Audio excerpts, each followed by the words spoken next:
Good morning, guys. It's Tracy here, Kansas Garden Guy, Summer Pick Farms. How are you guys doing today? Whoops, sun's in my back. Sorry about that, guys. Well, it's another beautiful, or going to be a beautiful day in Kansas. It's about 35 degrees outside. You can see I'm still in my jammies.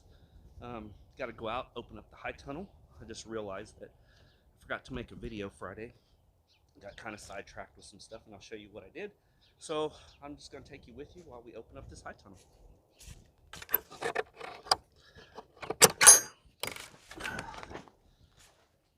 So you can see everything looks good in here. Carrots are coming alive. This past week we've had 40 to 60 degree days. Still cold at night, as you can see. Still got some frost. There's condensation here, but sun's out now. So as you can see, Tehama come out of it. I did use frost blankets to help it out. Some of it's little frost damage, but those bottom leaves will pull out. So at least the Tehama got saved. The Harmony did not make it, but once again, I didn't have enough frost blankets for all of that, so I just did what I thought was going to be protected. Carrots are kind of sparse, but you know what? We overwintered carrots, so I mean, you can't complain too much, really. Just a little bit of water and some fertilizer, and everything come out good.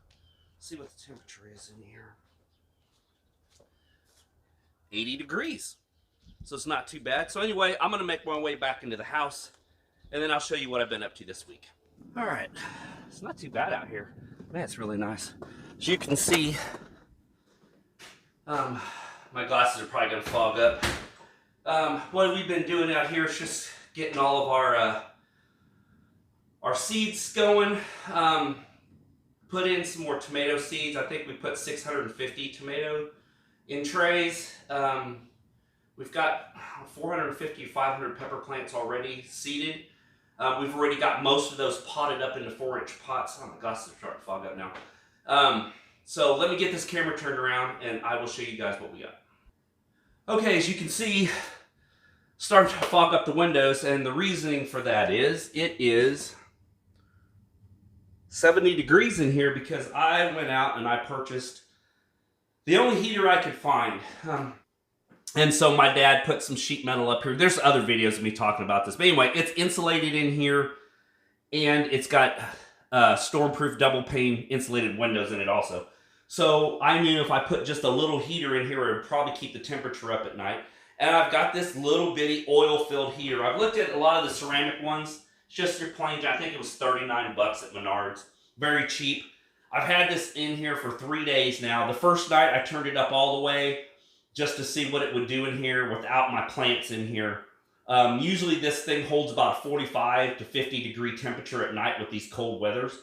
So I wanted something that would keep it up into 65 degrees. Well, I've kept it at 70 degrees now for 2 days. And this thing is on, but it's not super hot if you guys are familiar with these. But instead of being a ceramic one or anything like that, this is oil filled. So it heats the oil, and the oil radiates through like a radiator with water through it at your house. Great. This thing is freaking phenomenal. I love this thing. Worked the propagation tent out here to the room to get it out of our bedroom. And what I'm using the spare bedroom for is all my potted up peppers. I've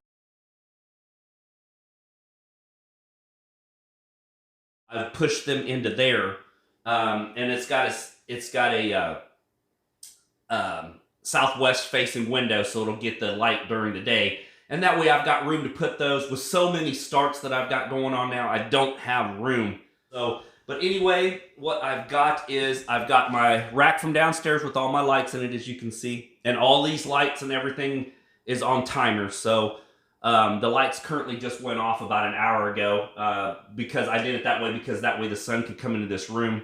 It could get a little bit of light still. But anyway, as you can see, I've got some miscellaneous stuff. There's some little bells that I transplanted up yesterday from 132 trays into these 72 count trays. These are just extras that I have right now. As you can see, I've got most all my peppers done. There's some chocolate habaneros. I've got those up potted. What is this? This is red Sabina. I've got Carolina Reaper down there, Cubanelle sweet peppers, Brazilian starfish, Bueno Mulata. I love those. Those are beautiful purple pepper that I get from Baker Creek. Very, very beautiful pepper. There's some Pumas, some Komodo dragons down there. As you can see, the basil has just gone bonkers out here. The basil looks phenomenal, and it smells great too. So got that. Got some cilantro over there. Broccoli and Brussels sprouts for a customer that I'm seeding this year. A tray of Tehama lettuce that I'm seeding for her also this year. And then, of course, I got the grow tent. So I've got everything in here that is still sprouting, and then the rest of them, like I said, are into that room. Like miscellaneous colored bell peppers, and I've got green bell peppers, and I've got shishitos. You can see that. We've got green bells, we've got habaneros, we've got grande jalapenos. But everything, guys, I've got the fan turned off here so we don't have to listen to it. There's some more green bells there. But everything looks amazing. This grow tent has been a game changer for propagating seeds. I promise you that. It's well worth a little bit of an investment to start your seeds. This has been completely different than what it has been the last 4 or 5 years.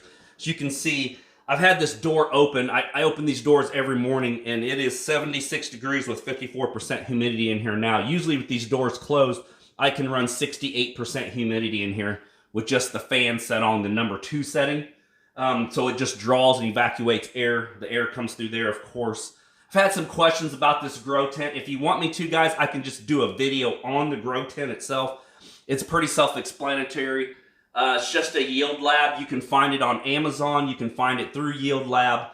And I use AC Infinity air filtration. That's just a 6-inch fan with the ducting going out. I don't have my carbon filter on it. But that's basically all it is.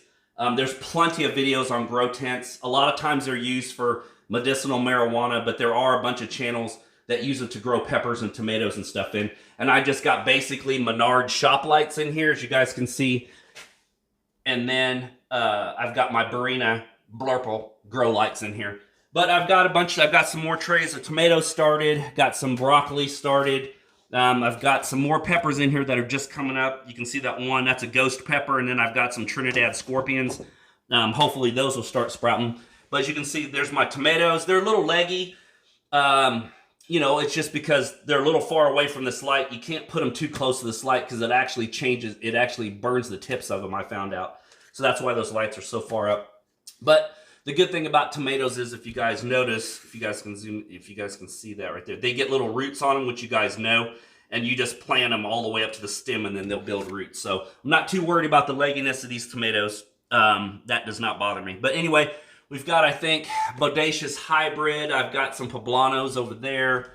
Yeah, I don't know how. I've got so many tomatoes in here. Better Boys and Beefeaters. And we've got Super Steaks. And we've got Brandywines. We've got Cherokee Purples. Black Crim. There's Black Crim and Cherokee Purple there. We've got some 589 F1 Hybrids from Johnny's that I'm using in the high tunnel. But anyway, guys, everything looks great in here, so it's working out. Another reason why I put it out here, because it's easy for me to get to my watering thing. As you guys remember, I do have this 150-gallon Rubbermaid horse tank outside. I've got it plumbed into my system now down here. As you can see, I finally got it all dug up, and I've got it capped off over there so snakes or anything can't get up, or frogs or anything can't get back up in there because it's so moist. So I've got a garden hose now. I can spray in here. I can water my trays. I can clean my trays.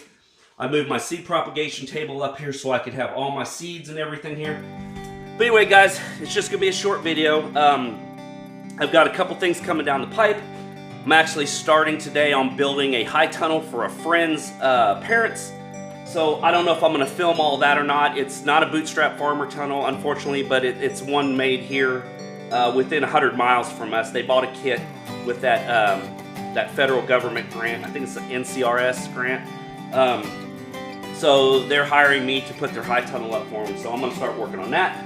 But anyway, guys, I just wanted to make a short video just to put out to let you guys know what's going on. But anyway, guys, I wanted to put out a short video today just showing you what I've been doing all week long since I kind of neglected to do that Friday. But anyway, guys, once again, be safe. Oh, and if you guys have not subscribed, make sure you subscribe to this channel. If it's your first time being here, make sure you hit the like button, and I'll talk to you guys next week. Bye.